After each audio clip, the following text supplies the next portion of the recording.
Some things begin as whispers, subtle, harmless, a glance, a feeling, but those whispers grow, and eventually they become too loud to ignore. I'm Esther. I'm 48. I've always tried to do what's right.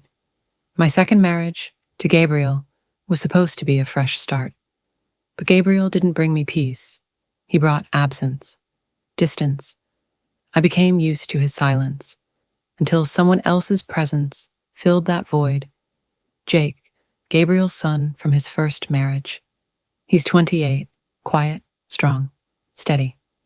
When we first met, he was polite but distant. Over time, the gap between us narrowed, slowly, too slowly to notice. Until suddenly, he was close, too close.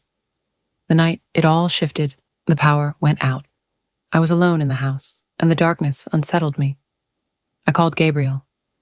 "What do you want me to do, Esther?" "I'm out of town," he said, impatient, uninterested. "I'm just alone," I replied. A pause. "I'll send Jake." I didn't protest, but something inside me tensed. Jake showed up half an hour later, flashlight in hand. His leather jacket was damp from the rain. He looked at me the way he often did, like he saw something I hadn't seen in myself for a long time. "Your dad said you were freaking out," he said, teasing but kind. "I just don't like being alone in the dark," I murmured. He stepped inside.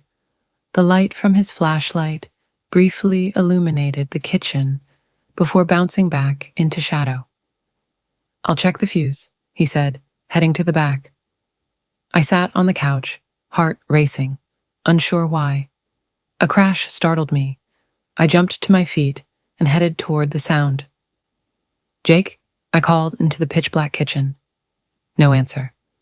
Then suddenly I bumped into someone. Jake. He was close, closer than he should have been. Our bodies touched briefly.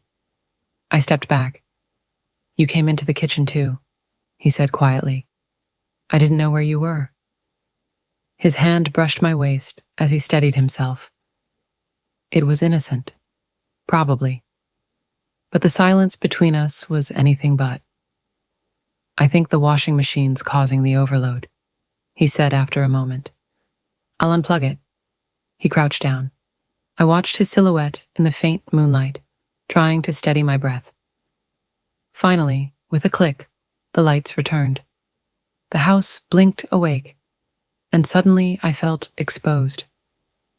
Jake turned, smiling faintly. "Problem solved, but you still look tense." "I just got startled," I said quickly. He took a step closer. "Or is there another reason?" I didn't answer, not with words. He studied me. "You've changed lately. You used to be stronger. Now you seem lost." I couldn't deny it. I was lost. Gabriel had been absent for so long. Even when he was physically there, he wasn't present. I had shrunk into that silence. And somehow Jake had noticed.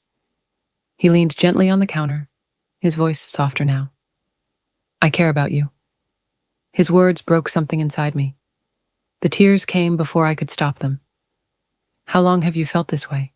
he asked. "A long time," I whispered.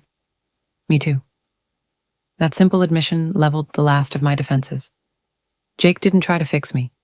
He didn't try to explain it away. He just saw me. "I wasn't always like this," I said. "Now I don't even recognize who I am." "You're still you," he said.